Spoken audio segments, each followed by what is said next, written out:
খুব গুরুত্বপূর্ণ, মনোযোগ দিয়ে শুনুন। এক ইহুদি কিশোর রাসূল সাল্লাল্লাহু আলাইহি ওয়াসাল্লামের খেদমত করত। ইহুদি কিশোর, কোন ধর্মের কিশোর বলেন তো?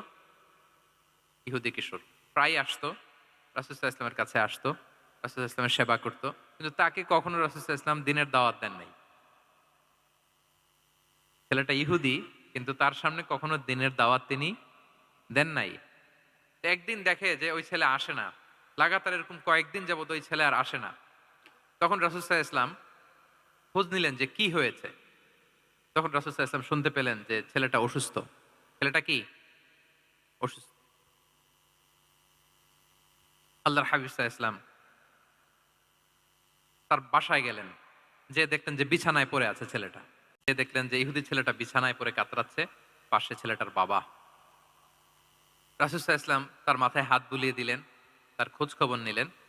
এবার রাসূল সাল্লাল্লাহু আলাইহি ওয়াসাল্লাম বললেন, আসলিম, মানে ইসলাম ধর্ম গ্রহণ করো। ফানাযারা ইলা ওয়াজহি আবি, ইহুদি ছেলেটা তার বাবার চেহারার দিকে তাকালো যে দেখি আব্বা কি বলে। বাবা যেহেতু দাঁড়ায় আছে, ফানাযারা ইলা ওয়াজহি আবি, বাবার চেহারার দিকে মুমূর্ষু ছেলেটা বাবার চেহারার দিকে তাকালো। তো বাবা বলল, আতি আবুল কাসিম, মানে আবুল কাসিম যা বলে তাই শোনো। তো ছেলেটা যখন বাবার চেহারার দিকে তাকালো, বাবা বলল, আতি আবুল কাসিম, তুমি আবুল কাসেমের অনুসরণ করো, যা বলে তাই শোনো।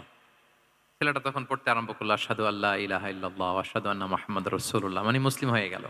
রাসূল সাল্লাল্লাহু আলাইহি ওয়াসাল্লাম ইহুদিদের ঘর থেকে বের হয়ে আসলেন আর বললেন, আলহামদুলিল্লাহিল্লাযী আনকাযাহু মিনান নার, বুখারীর বর্ণনা।